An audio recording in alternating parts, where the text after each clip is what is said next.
more demonstrations today over the killing of a Florida teenager. 17-year-old Trayvon Martin was shot last month in the town of Sanford. The man who shot him has claimed self-defense and has not been charged. Well, Alice, neighbors I spoke with earlier say that things definitely got out of control, and the fact that it had to come to someone getting bleach thrown in their face is unthinkable. Right now I'm on the walkway to the beach on 75th Street, and well, we learned that this possible tornado lasted about 30 to 40 seconds, but a lot of damage happened. Many people still don't believe the economy has taken the turn for the better permanently. One thing's for sure, some people I spoke with today say they've been spending more of this holiday season. The state of Delaware only has 17 delegates, and according to an AP poll, Newt Gingrich only has 137. Hundreds of people took time today to raise awareness about breast cancer in Worcester County. It was all part of the inaugural Ocean City Rates for the Cure. A big part of the MAP project will be run right under the Choptank River, as you can see here from Chopper 16. Allison Paul, back in the 50s, WBOC was home to a show called Teenage Dance Party, also known as the Dr. Pepper Show. This road closed sign may be an inconvenience to people who live in Salisbury and drive this road, but to the pet owners, they know their pets are safe. Tony Hurst is live in Accomack now outside the Sheriff's Department. And Tony, you spoke with family members of some of the victims today. Well, Steve, I spoke with a man who misses his sister and his niece and nephew, and a mother who's mourning her daughter and grandchildren after what police are calling the biggest homicide case in this area in more than a decade.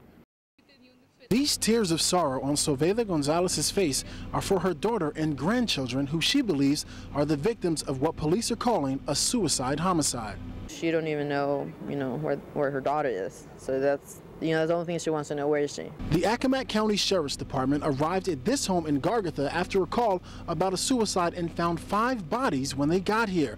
Chopper 16 flew over the scene while deputies removed evidence. Police say the person responsible is one of the 5 found dead.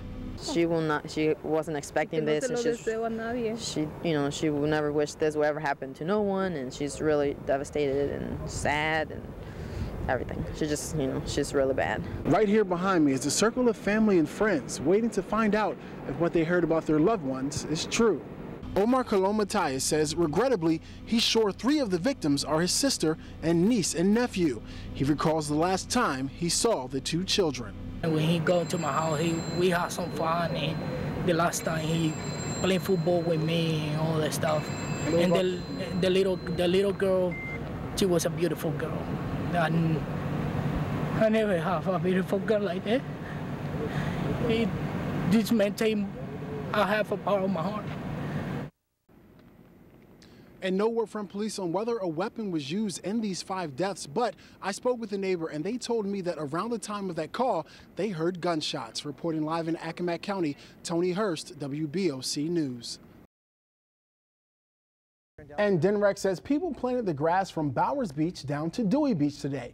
Planting beach grass each year is imperative for dune growth.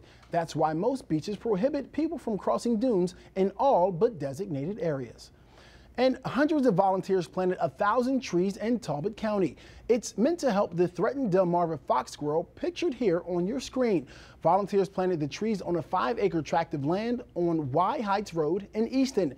It's a collaboration between Washington Gas Energy, Sterling Planet, and the Chesapeake Bay Foundation. The effort will also protect a recently restored 50-acre wetland and reduce air and water pollution in Easton. And criminal charges are pending for Drew Rhines, the Milford man you see here. Delaware State Police arrested Rhines Friday night after breaking into a Milford home. Police say Rhines broke into this house and damaged its insides. When people got to the house, Rhines barricaded himself in an upstairs room and threatened he had a gun. Rhines refused to leave for 4 hours as he threw things out of windows. After negotiations with police, Rhines came out to the porch. Police tasered him and took him to Milford Bay Health Hospital, which is right across the street from that house in Milford. And Delaware State Police are still investigating a 3-vehicle crash that injured 4 people in Sussex County. It happened yesterday afternoon, shutting down this Milton intersection for an hour. Police say Ivan Tran failed to stop at a stop sign. When he entered the intersection, his car got hit by another, and Tran's car rotated in a clockwise direction and struck the front of a tractor at a stop sign. Police say a 6-year-old girl in the backseat was taken to the hospital for serious injuries. None of the other drivers were injured in this crash in Milton. And Salisbury police need your help finding a man they say robbed a grocery store. It happened around 4 earlier this afternoon at Bradley's Market on Lake Street. Officials say the suspect here in this picture went inside the store and demanded money from the clerk. They say he told the clerk he was armed. The man took off with an undisclosed amount of cash. If you have any information on this incident, please call the Salisbury Police Department. A bill that would help large infrastructure projects is moving forward in Maryland. Today, the House of Delegates approved the measure that would create a state policy for public-private partnerships for large infrastructure projects. Some lawmakers object that new provision would allow fast legal proceedings for participants in such a partnership. The change would allow legal appeals to be heard on an expedited track before the Court of Special Appeals in Maryland. And Maryland is adding a new area code. The People's Service Commission says the new 667 code launched today is being added because the 410 and 443 area codes will soon be extinct. Customers with existing telephone numbers will not be affected, but customers in Central Maryland and Eastern Shore will request new phone numbers may be assigned a new area code. And the Delaware Breast Cancer Coalition was out in full force in Sussex County on Saturday. The group hosted its second annual Vida Latina Breast Health Forum. Hundreds of Hispanic families crowded the Grace Church in Georgetown. Participants got information on breast cancer screening and treatment. It was presented by the coalition and representatives from Delaware hospitals, the Delaware Division of Public Health, and other organizations. And the main feature was the bus that offered free screenings to women who may not otherwise be able to get one.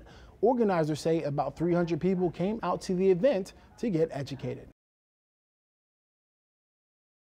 All I saw was a huge hole right here, and the curtain was just blowing, and I could Lindsay tell Lloyd is a Salisbury University student who came home after Christmas Eve to find her house had been broken into. I walked in the front door and saw glass and money just everywhere on my kitchen floor, and I just immediately turned around, walked back outside, and called the cops. Mostly taken from the home were flat-screen televisions. Lindsay is safe, but she says it's a scary experience. I was shaking so much and crying, and it's just creepy to know that someone was in your house stealing your stuff. And her mother, Linda, agrees. It's very scary. Very scary that you're not safe anywhere, almost. You're not safe in your own home. You're not safe anywhere. The broken glass and the boarded up doors seem to be an epidemic in this area. Salisbury police say that between December the 20th and the 27th, this happened around 19 times. Lieutenant Rob Kemp says this is what they expect in a college neighborhood, where during Christmas break no one is around and electronics criminals want are just there for the taking.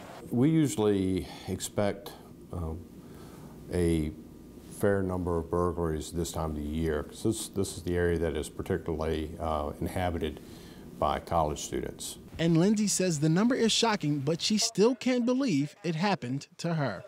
It's hard to believe. I was just here Christmas Eve day, right when I got off work, and everything was perfectly fine. And then just 2 days later, it was broken into. And Lindsay's mom says the glass company that they're using to repair her daughter's window say they have a lot of other houses to help out on this block as well. Reporting live in Salisbury, Tony Hurst, WBOC News.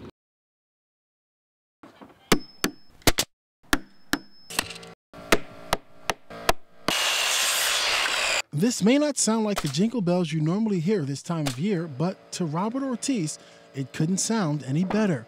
In June, he was diagnosed with Lou Gehrig's disease.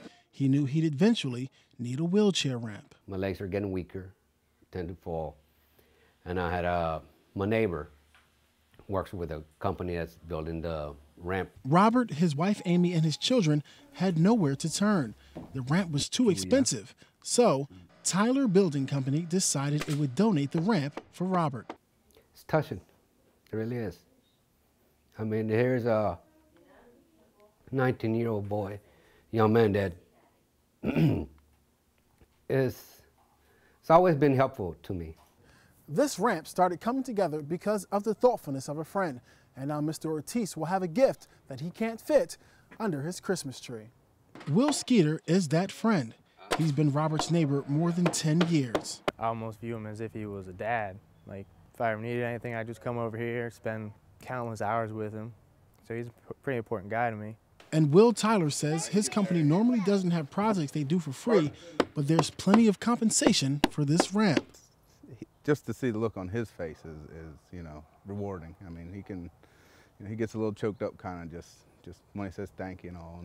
But Robert says he can't be thankful enough. Now that I see that they're doing all this work out there, it's very touching. Tony Hurst, WBOC News.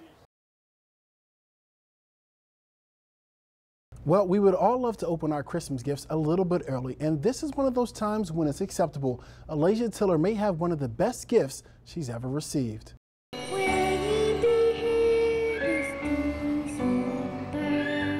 A wish answered at this Choptank Elementary winter concert. First grader Alasia Tiller hasn't seen her father for more than 9 months. If there's possibly anyone in the audience who has just recently returned home from serving in the armed forces, if you are, would you please stand? And now that is all about to end. Her father, Marshawn Tiller, was on duty in Iraq, and now he can wrap his arms around his daughter, and she can wrap hers around him. A surprise that will last for a lifetime. This was the best Christmas present ever. Even the audience was speechless, and her father was just excited. A month ago, he didn't know if he would be able to see his little girl. Over the past few months, I was kind of dreaming about, something like this happening, and for it to happen it's pretty cool. I'm shocked. And he recalls the smile on his daughter's face. I was happy. Like I can barely see with my glasses on, but I seen her smile from a mile away, so I was very happy. After seeing her father, she could barely sing the songs, and the two reunited make you remember what Christmas is all about. He told me that he was going to be here December the 19th. He told my mom he was going to be here December. I forgot what he told my mom. I tricked you, huh? Yes. And that moment was so touching. Alasia was completely surprised, and the smile on her face to know her father will be home this Christmas, well, that was priceless.